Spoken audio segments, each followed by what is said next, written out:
Imagine this. You've worked your entire life to achieve a dream. You've sacrificed, studied, and pushed through every obstacle to stand where you are today. But in a single moment, someone tries to strip it all away, not because of your eye skills, not because of your character, but because of the color of your skin. This is the story of Captain Marcus Johnson, a highly skilled and respected pilot whose life took a dramatic turn one fateful day at the airport. It's a story about prejudice, resilience, and the power of standing up for what's right. But it's also a story that will leave you questioning. How far would you go to fight for justice when the odds are stacked against you? It was a crisp morning at Liberty International Airport, one of the busiest hubs in the country. Captain Johnson, dressed in his sharp pilot's uniform, was preparing for a routine flight to Chicago. He had flown this route countless times, earning the trust of his crew and the admiration of his passengers. But today, something felt off. As he approached the airline staff at the gate to confirm the pre-flight details, he was met with a cold stare. The woman behind the counter, a gate agent named Karen, glanced at him briefly before turning her attention back to her computer. "Can I help you?" she asked, her tone clipped and dismissive. Marcus, ever the professional, smiled and handed over his credentials.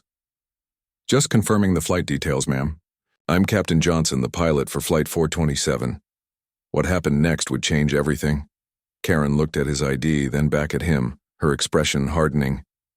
"Wait outside," she said flatly, pointing toward the terminal doors. Marcus blinked, confused. "Excuse me?" he asked, his voice calm but firm. "I'm the pilot. I need to be on board to prepare for departure." Karen didn't budge. "I said wait outside. We'll call you when we're ready." The words hung in the air like a slap. Marcus felt the weight of every eye in the gate area turning toward him. Passengers, crew members, even a few children, all staring, all wondering why the pilot was being treated like an outsider. For Marcus, this wasn't just about one rude interaction. It was about a lifetime of moments like this. Moments where he was made to feel like he didn't belong, no matter how hard he worked or how much he achieved. He took a deep breath, his mind racing. Should he push back? Should he walk away? But before he could decide, Karen picked up the phone and muttered something to security. Within minutes, 2 uniformed officers were approaching, their faces stern. "Sir, we need you to step outside," one of them said, his hand resting on his belt. Marcus's heart pounded. He knew what this looked like. He knew what people would assume. But he also knew he hadn't done anything wrong. What happened next would send shockwaves through the airline industry. As Marcus was escorted out of the gate area, he made a decision, one that would bring an entire company to its knees. But this wasn't just about revenge. It was about something much bigger.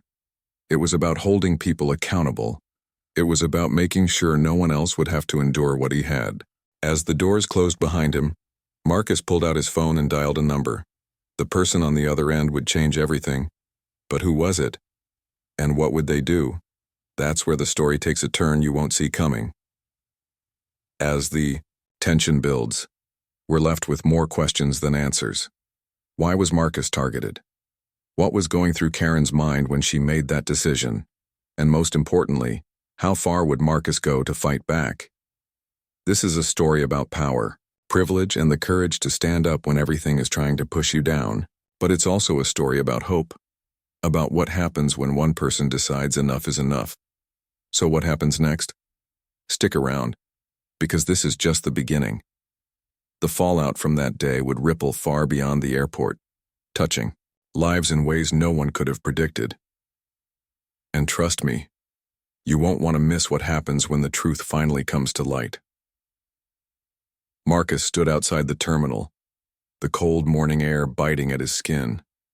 His mind was a whirlwind of emotions: anger, frustration, but most of all, determination. He had faced discrimination before, but this felt different.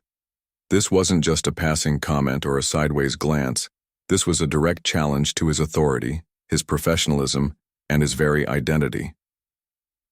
As he stared at the bustling airport, through the glass doors, he couldn't help but think back to how he got here, to the moments that shaped him into the man he was today. Marcus grew up in a small town where opportunities were scarce, especially for a young black boy with big dreams. His father, a mechanic, had always told him, "The sky's the limit, son, but you've got to work twice as hard to get half as far." Those words stuck with Marcus. He spent his childhood fascinated by planes, spending hours at the local library reading about aviation and building model aircraft in his bedroom. When he was 16, he got his first job at a nearby airfield, cleaning hangars and fueling planes, just to be close to the world he loved. It was there that he met Captain Reynolds, a retired pilot who saw something special in the determined teenager. Reynolds became Marcus's mentor, teaching him the basics of flying and encouraging him to pursue his dream. Years later, after countless hours of training and sacrifice, Marcus earned his wings. He became one of the few black pilots in the industry, a fact that filled him with pride, but also made him a target. He had faced his share of challenges: passengers who questioned his authority, colleagues who underestimated him, and even the occasional racist remark disguised as a joke. But Marcus had always risen above it, proving time and time again that he belonged in the cockpit. That's why what happened at the gate felt like a betrayal. It wasn't just about Karen or the security officers. It was about a system that allowed this kind of treatment to happen, a system that seemed determined to keep people like him in their place. As Marcus stood there, his phone buzzed in his hand. He looked down at the screen and saw the name of the person he had called earlier, David Carter. David wasn't just a friend, he was a journalist who had made a name for himself exposing corporate corruption and systemic injustice. If anyone could help Marcus tell his story, it was David. The two had met years ago when David was writing a piece on diversity in the aviation industry, and they had stayed in touch ever since. Marcus hesitated for a moment, then pressed the call button.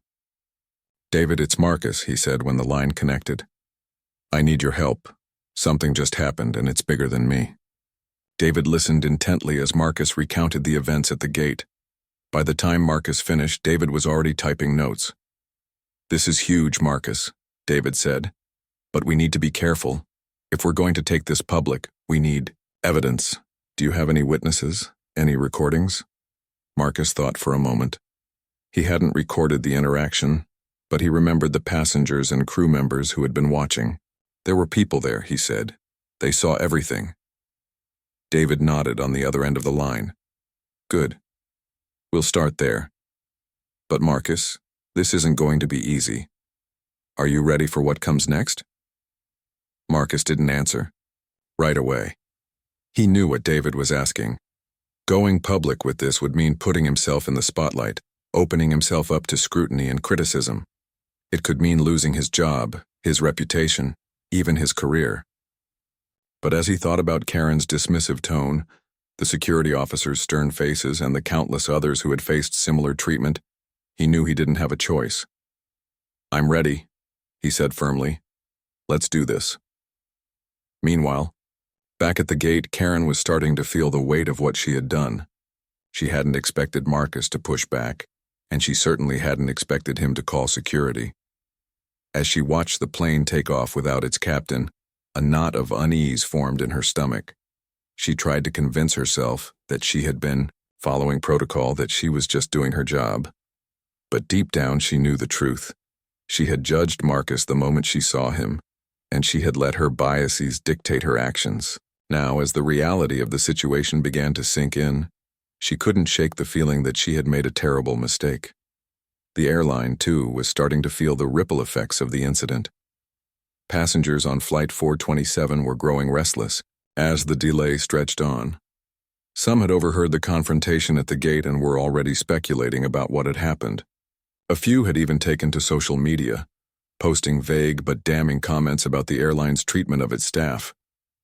The company's PR team was scrambling to contain the fallout, but without all the facts, they were fighting a losing battle.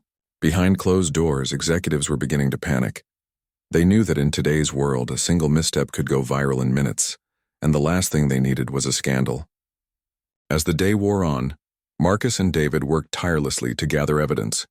They reached out to passengers who had been at the gate, asking for statements and any footage they might have captured. They dug into the airline's history, looking for patterns of discrimination or similar incidents, and they prepared for the moment when they would take their story to the public, a moment that was coming sooner than anyone expected. But even as they worked, Marcus couldn't shake the feeling that they were being watched.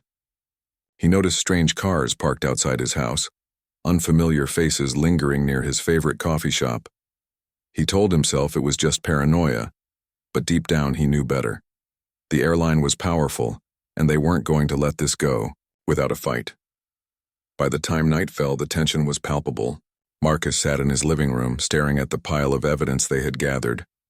It was more than enough to make a case, but he couldn't shake the feeling that they were missing something big. As he flipped through the documents, his phone buzzed again. This time it was an unknown number. He hesitated, then answered. The voice on the other end was low and urgent. "Marcus, you need to be careful. They're coming for you." Before Marcus could respond, the line went dead. He stared at the phone, his heart racing. Who was that? And what did they mean by they? The mystery deepened as Marcus tried to piece together the warning. Was it a friend trying to help? A whistleblower from inside the airline? Or something more sinister? He didn't know, but one thing was clear. The stakes were higher than he had realized. As he sat there in the dim light of his living room, Marcus couldn't help but wonder if he was in over his head. But it was too late to turn back now. The wheels were in motion, and whatever happened next, he was ready to face it head on. The story was far from over, and the battle was just beginning. As Marcus prepared to take his fight to the next level, he knew that nothing would ever be the same. But he also knew that he wasn't alone. There were others out there who had faced similar struggles, others who had been silenced or pushed aside. This wasn't just about him anymore. It was about all of them. And as the first rays of sunlight peeked through the curtains, Marcus made a silent promise. No matter what it took, he was going to see this through. The truth would come out, and justice would be served. But at what cost? That was the question that hung in the air, unanswered and unsettling. And as the clock ticked forward, the tension only grew. What would happen next? The answer was just out of reach, waiting to be uncovered. The next morning, Marcus woke up to a flood of messages. Overnight, David had published a preliminary article about the incident at the airport, and it was already gaining traction. The headline was simple but powerful. Black pilot ordered to wait outside. What really happened at Liberty International? The article didn't name names or make bold accusations, but it didn't need to. The details were enough to spark outrage. Social media was buzzing with comments, hashtags were trending, and people were demanding answers. Marcus scrolled through the responses, his heart pounding. Some were supportive, praising him for speaking out. Others were skeptical, questioning his version of events. And then there were the hateful ones, the ones that made his stomach churn. He knew this was part of the process, but it didn't make it any easier to read. As the story spread, the airline's PR team went into overdrive. They released a vague statement about investigating the matter internally and valuing diversity and inclusion, but it did little to quell the backlash. Behind the scenes, executives were scrambling to control the narrative. They called an emergency meeting, their voices tense and urgent. "We need to get ahead of this," one of them said, pacing the room. "If this blows up, it could cost us millions." Another executive, a woman named Claire, leaned forward, her expression grim. "We need to find out everything we can about Marcus Johnson. If there's anything in his past that we can use to discredit him, now's the time to dig it up." The room fell silent as the weight of her words sank in. They were playing dirty and they knew it. Meanwhile, Karen was feeling the heat. She had been called into her supervisor's office first thing in the morning and given a stern warning. "This is a mess," her boss said, his voice cold. "If the media gets wind of your involvement, it's not just your job on the line, it's the entire company's reputation." Karen nodded, her hands trembling. She had spent the night replaying the incident in her mind, trying to justify her actions, but the more she thought about it, the harder it was to ignore the truth. She had acted on instinct, on bias, and now she was paying the price. But as she left the office, a thought occurred to her. What if she came forward? What if she told the truth about what happened? It was a risky move, but it might be her only chance to make things right. At the same time, Marcus was meeting with David to plan their next steps. They had gathered enough evidence to make a strong case, but they needed more. "We need to find other employees who've experienced discrimination at the airline," David said, flipping through his notes. "If we can show that this is part of a larger pattern, it'll be harder for them to sweep it under the rug." Marcus nodded, but his mind was elsewhere. He couldn't stop thinking about the mysterious phone call he had received the night before. Who had warned him, and what did they know? He shared his concerns with David, who frowned. "That changes things," David said. "If someone inside the company is trying to help us, we need to find out who they are, and fast." As the day went on, the tension continued to build. Passengers who had been on Flight 427 began sharing their experiences online, adding fuel to the fire. One woman posted a video she had taken at the gate, showing Marcus being escorted out by security. The video was grainy, but the audio was clear enough to hear Karen's dismissive tone. It went viral within hours, and suddenly the story was everywhere. News outlets picked it up, and soon reporters were camped outside Marcus's house, shouting questions as he tried to leave for a meeting. He ignored them, but the pressure was mounting. He knew it was only a matter of time before the airline struck back, and strike back they did. That afternoon, a smear campaign began to take shape. Anonymous sources started leaking stories about Marcus, stories that painted him as difficult to work with, arrogant, even reckless. One article claimed he had been involved in a near-miss incident years ago, though the details were suspiciously vague. Another suggested he had a history of confrontations with colleagues. Marcus knew none of it was true, but that didn't stop the rumors from spreading. He felt like he was being backed into a corner, and he wasn't sure how much longer he could hold out. But just when it seemed like things couldn't get any worse, Marcus received another call. This time, it was from a woman named Elena, a former flight attendant who had worked for the airline for over a decade. "I saw your story," she said, her voice shaking, "and I want to help. What happened to you? It's not an isolated incident. I've seen it happen to others too. People of color, women, LGBTQ+ employees, they're all treated differently. And when they speak up, they're silenced." Marcus listened intently, his heart racing. This was exactly what they needed, someone who could corroborate his story and shed light on the airline's toxic culture. But before he could ask more questions, Elena hesitated. "I want to help," she said again, "but I'm scared. If they find out I talked to you..." Her voice trailed off, and Marcus understood. She was risking everything by coming forward just like he was, but her courage gave him hope. If they could find more people like Elena, people who were willing to share their stories, they might have a chance. As he hung up the phone, Marcus felt a renewed sense of determination. This wasn't just about him anymore. It was about everyone who had been wronged, everyone who had been made to feel like they didn't belong, and he was going to fight for them no matter what it took. But the battle was far from over. As Marcus and David worked to build their case, the airline was working just as hard to tear it down. The smear campaign intensified, and the pressure on Marcus grew. He started receiving threatening messages, and the strange cars outside his house became a constant presence. He knew he was being watched, and it was only a matter of time before something happened. But what? And when? The questions hung in the air, unanswered and unsettling. As night fell, Marcus sat alone in his living room, staring at the pile of evidence they had gathered. He knew they were close to uncovering the truth, but he also knew the risks. The airline was powerful, and they weren't going to let this go without a fight. But Marcus wasn't going to back down. He had come too far to give up now. As he closed his eyes and took a deep breath, he made a silent promise to himself. No matter what happened, he was going to see this through. The truth would come out and justice would be served. But at what cost? That was the question that kept him up at night, the question that no one could answer. And as the clock ticked forward, the tension only grew. What would happen next? The answer was just out of reach, waiting to be uncovered, The days that followed were a blur of tension and uncertainty. Marcus and David worked around the clock, piecing together the evidence they had gathered. Elena's testimony had opened the floodgates, and soon, more employees began coming forward.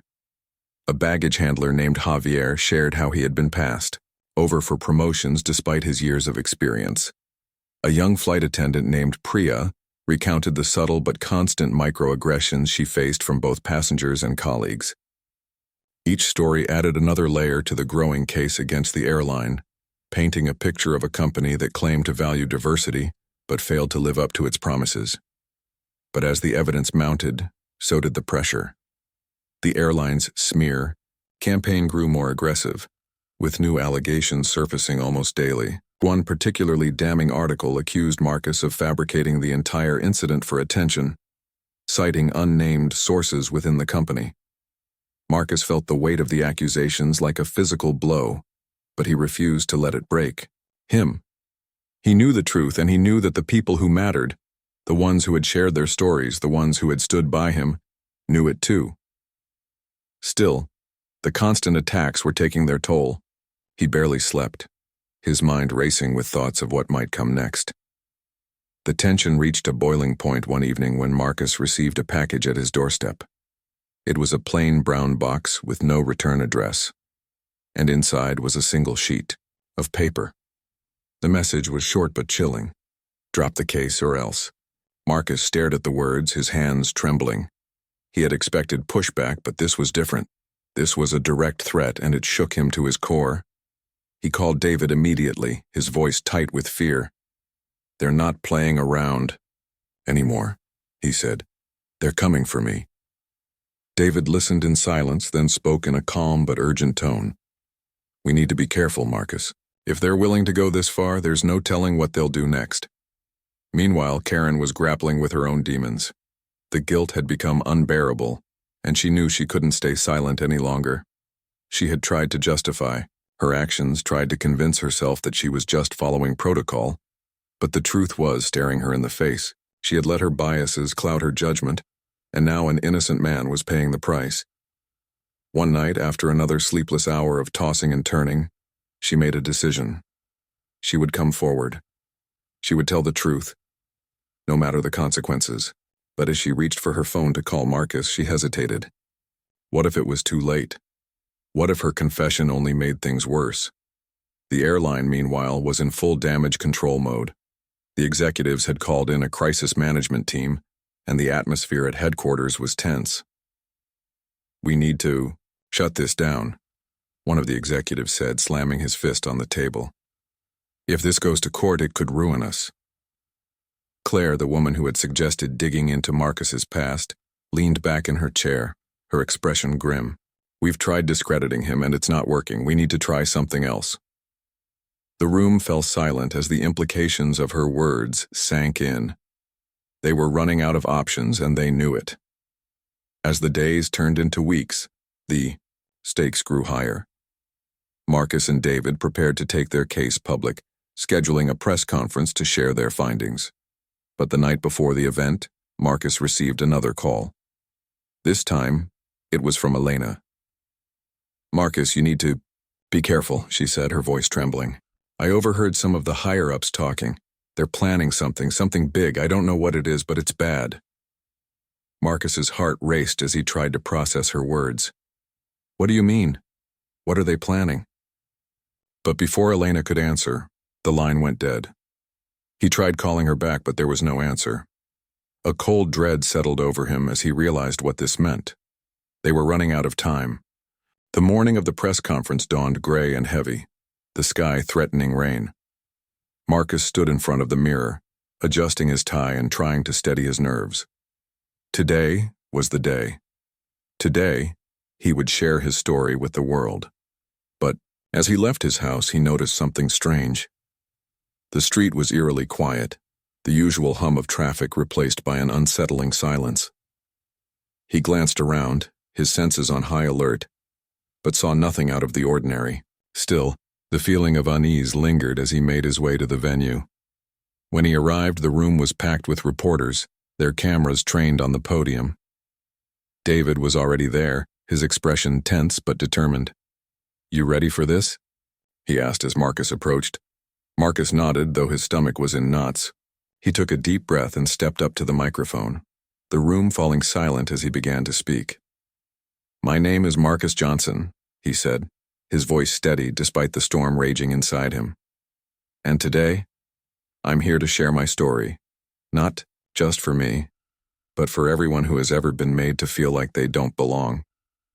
But just as he was about to dive into the details, the doors at the back of the room burst open. A group of men in suits marched in, their expressions stern. Marcus recognized one of them as the airline's head of legal affairs.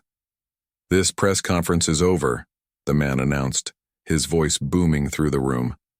"Any further statements will be considered defamatory, and we will take legal action." The room erupted into chaos, reporters shouting questions as the men approached the podium. Marcus felt a surge of panic, but before he could react, David stepped in. "This is a public event," he said, his voice calm but firm. "You have no right to shut it down." The tension in the room was palpable, the air thick with anticipation. Marcus stood frozen, his mind racing. This was it, the moment he had been dreading, the moment he had been preparing for. But as he looked out at the sea of faces, he realized something.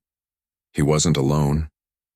The people who had shared their stories, the ones who had stood by him, they were all there, in spirit if not in person, and they were counting on him. He took a deep breath and turned back to the microphone, his voice steady and strong. "I'm not going anywhere," he said, "and I'm not backing down." The room fell silent once more, the weight of his words hanging in the air. But before he could continue, the lights flickered and went out, plunging the room into darkness. Gasps and murmurs filled the space as people fumbled for their phones, the glow of their screens casting eerie shadows on the walls. Marcus felt a hand grab his arm, and he turned to see David, his face pale in the dim light. "We need to get out of here," David whispered urgently. "Now." But it was too late. The doors slammed shut, and the sound of footsteps echoed through the room. Marcus's heart pounded as he realized what was happening. They were trapped, and whatever came next, it wasn't going to be good. The tension was at its peak, the stakes higher than ever. What would happen next? The answer was just out of reach, waiting to be uncovered. And as the darkness closed in, one thing was clear. This was far from over. The room was pitch black, the only light coming from the faint glow of cell phones and the occasional flash of a camera. Marcus could hear the panicked murmurs of the reporters, the shuffling of feet, and the low, urgent voices of the airline's legal team as they tried to regain control. David's grip on his arm tightened. "We need to move," David whispered again, his voice barely audible over the chaos.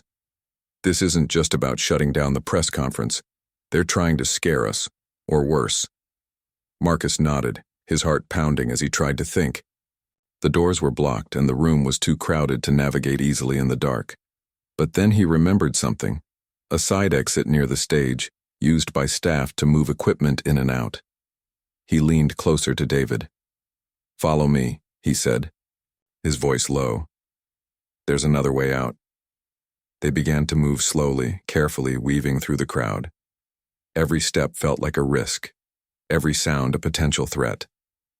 Marcus could feel the weight of the room pressing down on him, the tension so thick it was almost suffocating. Just as they reached the edge of the stage, the lights flickered back on.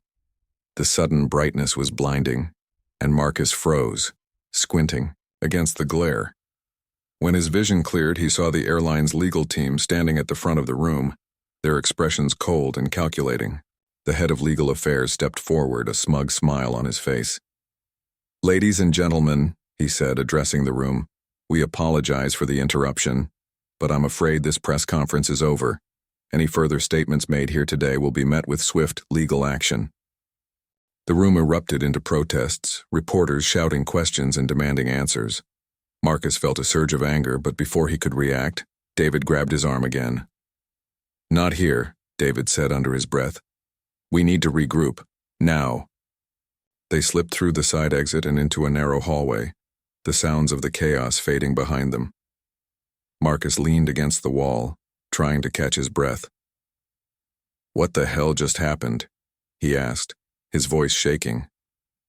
"They're not just trying to silence us, they're trying to intimidate us, and it's working." David nodded, his expression grim. "They're desperate," he said, "and desperate people do desperate things. But we can't let them win. We need to get this story out no matter what." Marcus took a deep breath, trying to steady his nerves. He knew David was right, but the fear was still there, gnawing at the edges of his mind. "What if they come after us again?" he asked. "What if they—" He stopped mid-sentence as his phone buzzed in his pocket. He pulled it out and saw a message from an unknown number. The words sent a chill down his spine. "You're playing with fire. Stop now, or you'll get burned." David read the message over his shoulder, his face pale. "They're watching us," he said. "Every move we make, they're watching." Marcus felt a wave of helplessness, but then something inside him snapped. He wasn't going to let them win. Not like this. "We need to go public with everything," he said, his voice firm. "All the evidence, all the stories. We need to make it so big that they can't bury it." David hesitated, then nodded. "It's risky, but it might be our only shot. Let's do it." As they left the building, Marcus couldn't shake the feeling that they were being followed. Every car that passed, every person on the street, felt like a potential threat. But he kept moving, his determination outweighing his fear. They made their way to a small nondescript office where David had set up a secure workspace. The walls were lined with whiteboards covered in notes, timelines, and photos.